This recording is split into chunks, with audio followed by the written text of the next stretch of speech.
प्यारे साथियों, आप सभी का स्वागत करता हूं अपने एमआरएस स्टडी परिवार में। तो यहाँ पे आज के इस वीडियोस में मैं यहाँ पे बात करने वाला हूं बीसीसी बोर्ड के तरफ से जारी की गई नई अपडेट को लेकर। तो जैसा कि आपको पता है कि कल के डेट में स्पेशल स्टे राउंड का प्रोविजनल सीट अलॉटमेंट रिजल्ट जो है जारी किया गया था, लेकिन उसमें कुछ टेक्निकल एरर होने के कारण से रिवाइज्ड सीट अलॉटमेंट रिजल्ट जारी किया गया था, है ना।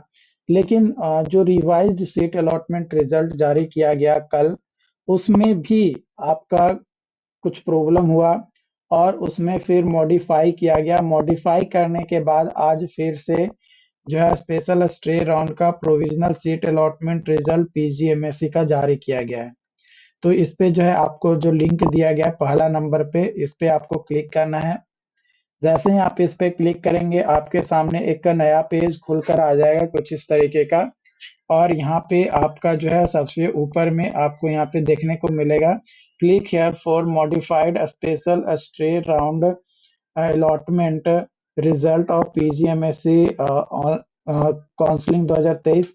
इस पे जो है आपको क्या करना है, क्लिक करना है। जैसे ही आप इस पे क्लिक करेंगे, आपके सामने अगेन एक नया पेज आपका जो है खुलकर आएगा कुछ इस तरीके का। यहाँ पे आपको जो है पीजीएमएससी आईडी डालना होगा, है ना। और यहाँ पे पासवर्ड डालना होगा, ये सिक्योरिटी पिन यहाँ पे डालना होगा। अगर सिक्योरिटी पिन समझ में ना आए तो यहाँ पे ये जो बटन है इस पे रिफ्रेश कर सकते हैं और साइन इन पे क्लिक करेंगे। जब साइन इन करेंगे तो ओटीपी से आपको क्या करना पड़ेगा, वेरीफाई करना पड़ेगा, है ना। ओटीपी से आपको वेरीफाई करना पड़ेगा। ओटीपी या तो आपके ईमेल पे आएगा या फिर आपके मोबाइल पे आएगा, वो आपको चूज करना होगा कि आप ओटीपी किस पे चाहते हैं, मोबाइल पे चाहते हैं या ईमेल पे चाहते हैं, वो आप चूज कर लीजिएगा। मोबाइल लेना रहेगा तो मोबाइल और ईमेल करना होगा तो ईमेल। तो वो चूज कर लेने के बाद आपको जो है ओटीपी आ जाएगा, वेरीफाई कर लेंगे। उसके बाद आपका जो सीट अलॉटमेंट दिखाएगा कि आपको कौन सा कॉलेज अलॉट किया गया है ना, कितने नंबर वाला अलॉट किया गया, पहला नंबर, दूसरा नंबर, वो सारी चीजें आपको इन्फॉर्मेशन वहाँ पे आ जाएगा। जिस अनुसार आपने चॉइस फिलिंग किया होगा उसके अनुसार आपका जो है ये रिपोर्ट यहाँ पे जो है देखने को मिलता है। ओके। अब अगली जो अपडेट है बीसीसी बोर्ड की तरफ से, वो यहाँ पे आप देख पाओगे। यहाँ पे अपडेट है, notice regarding modified seat allotment result of special stay round. वही चीजें जो मैंने अभी आपको प्रोसेस बताया उसी चीज से रिलेटेड यहाँ पे जो है शॉर्ट नोटिस भी जो है दिया गया है। तो चलिए एक बार जो है शॉर्ट जो नोटिस दिया गया है उस नोटिस में क्या कहा गया है उस चीज को हम लोग जो है यहाँ पे चेकआउट कर लेते हैं।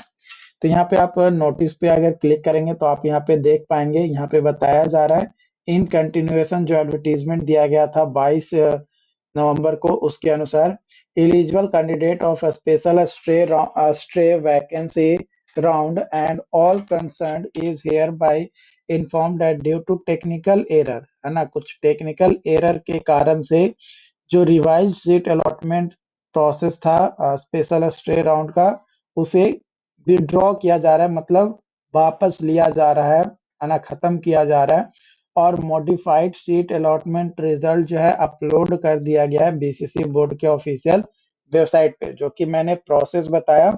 और सभी से रिक्वेस्ट है कि सभी लोग अपना जो है री डाउनलोड कर लेंगे अपना सीट अलॉटमेंट रिजल्ट, और जो भी कॉलेज उनको दिया गया है वहां पे 29 नवंबर यानी कल जाकर जो है उनको क्या करना है, रिपोर्ट करना है। तो ये अपडेट है यहाँ पे जो है आपका दिया गया है। अब अगला अपडेट मैं यहाँ इसी में ऐड करता हूँ, जो एलआरसी का जो प्रोटेस्ट करने के लिए सभी लोग गए थे, है ना। क्योंकि मैंने वीडियोस में भी आपको बोला था कि आप लोग पहुंचिए 11 बजे तक, है ना। तो बहुत कम ही लोग वहां पे जो है पहुंचे, है ना, ज्यादा लोग जो है नहीं पहुंचे। तो वहां से जो न्यूज निकल कर आ रहा है ना, वो न्यूज ये है कि आपका दिसंबर में रिजल्ट आएगा, है ना, दिसंबर में आपका रिजल्ट आएगा। लेकिन दिसंबर में देखो एग्जैक्ट डेट आपका नहीं बताया गया कि हाँ आपका 5 तारीख को रिजल्ट आएगा या 10 तारीख को रिजल्ट आएगा, ये ऐसा कोई एग्जैक्ट डेट नहीं है ना। बस ये बोल दिया गया कि आपका दिसंबर के इस वीक में आपका रिजल्ट आएगा। तो अभी कोई पुष्टिकरण नहीं है और यहाँ पे आपका जो है मान कर चलिए कि एक एक्सपेक्टेड डेट अगर मैं बात करूँ, तो कई सारे लोगों के द्वारा बताया गया कि आपका जो है सेकंड वीक में आपका रिजल्ट आएगा, है ना? तो सेकंड वीक अप्रॉक्सिमेटली आप मानकर चलो कि 20 दिसंबर तक, है ना? 20 दिसंबर तक आपको 100% रिजल्ट जो है देखने को मिलेगा, है ना?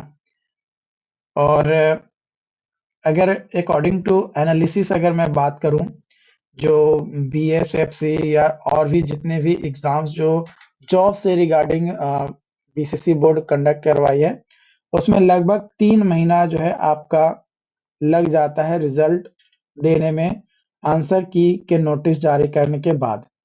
तो 12 सितंबर को आपका जो है आंसर की जारी किया गया, तो 12 अक्टूबर, 12 नवंबर एंड देन 12 दिसंबर आता है ना? तो अकॉर्डिंग टू माय एनालिसिस, अपने एनालिसिस के अनुसार मैं बात कर रहा हूँ।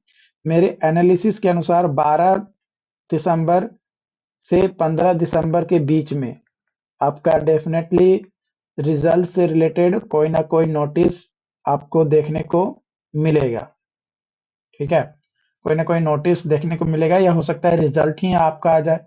एक दो दिन पहले नोटिस आए और आपका अगला दिन रिजल्ट आ जाए। तो ये मेरे एनालिसिस के अनुसार, ठीक है? क्योंकि मैंने कई बार बोला था, लेकिन फिर भी बहुत सारे लोगों के द्वारा सवाल पूछे जाते थे, तो इसलिए मुझे बताना पड़ता था और कुछ इन्फॉर्मेशन मिलता था जब मैं बात करता था, तो वहाँ से भी कुछ इन्फॉर्मेशन मिलता था। तो यहाँ पे आप 20 दिसंबर तक आप वेट करो, है ना? क्योंकि आप लोग जाने से तो रहे, क्योंकि जो लोग इंटरेस्टेड हैं रिजल्ट में, है ना? वे लोग गए, बट और भी लोग हैं, ऐसा नहीं कि इंटरेस्टेड नहीं है, लेकिन वो जाना नहीं चाहते हैं। क्यों नहीं जाना चाहते हैं? रीज़न बिहाइंड दिस कि भाई हमारा कम नंबर है, या और भी कई सारे रीज़न्स कि नहीं हम तो दूसरे एग्ज़ाम्स की तैयारी कर रहे हैं, मेरा एक दिन छूट जाएगा, है ना? तो कई सारे रीज़न्स हो सकते हैं, ठीक है? तो लेकिन जब तक नहीं जाइएगा, है ना? सबका साथ नहीं दीजिएगा, तब तक कैसे काम चलेगा? साथ तो आपको देना पड़ेगा ना, तभी तो कुछ हो पाएगा। बस रिज़ल्ट चाहिए साथ देने पे पीछे। तो फिर घर बैठे इंतज़ार कीजिए, फिर हर किसी से पूछते क्यों रहते हैं कि कब रिज़ल्ट आएगा, कब रिज़ल्ट आएगा? बैठे रहिए, जिस दिन रिज़ल्ट आएगा उस दिन आपको पता चल जाएगा, है ना?